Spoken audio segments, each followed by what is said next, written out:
सवेरे की नरम धूप हरे भरे जंगल की पत्तियों से छनकर जमीन को सुनहरा बना रही थी।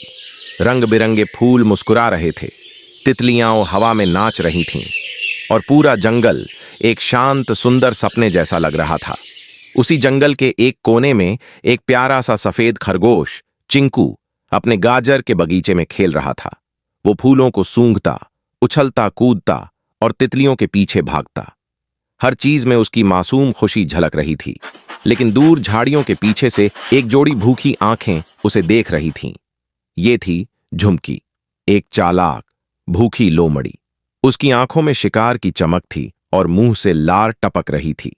वो धीरे धीरे झाड़ियों में से सरकती हुई चिंकू की तरफ बढ़ रही थी। अचानक झुमकी ने अपनी भूख छुपाकर मीठी मुस्कान ओढ़ ली। वो चिंकू के पास आई और बोली, क्या हम दोस्त बन सकते हैं? चिंकू थोड़ा चौकन्ना हुआ।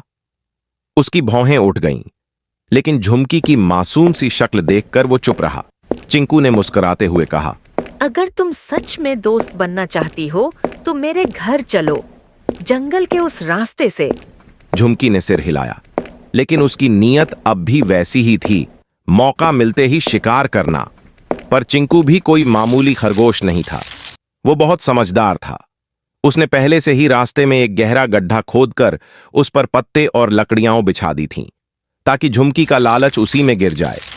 जैसे ही झुमकी ने उस पत्तियों से ढके रास्ते पर कदम रखा, जमीन उसके नीचे से खिसक गई। धड़ाम! वो सीधी गड्ढे में जा गिरी। धूल उड़ी। झुमकी की आंखें फटी की फटी रह गईं। दूर खड़ा चिंकू मुस्कुरा रहा था। चिंकू गड्ढे के किनारे आया और बोला, झूठ और लालच की दोस्ती ज्यादा दूर नहीं जाती झुमकी। अगर तुम सच्ची दोस्ती चाहती हो तो पहले सच्चा बनना सीखो। झुमकी ने सिर झुका लिया। पहली बार उसे अपनी गलती का एहसास हुआ। फिर चिंकू ने एक लकड़ी बढ़ाई और गड्ढे में मिट्टी डालकर एक छोटा रास्ता बनाया। झुमकी ने हाथ थामा और धीरे धीरे बाहर आ गई। उसकी आंखों में अब कृतज्ञता थी और एक नई शुरुआत की उम्मीद। अब दोनों जंगल के रास्ते पर साथ साथ चल रहे थे। तितलियां उनके चारों ओर उड़ रही थीं।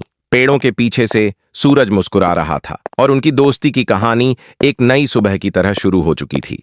और इस कहानी से हमें यही सीखने को मिलता है, धोखा और लालच का अंत हमेशा बुरा होता है। सच्चाई, समझदारी और दया, यही असली जीत है।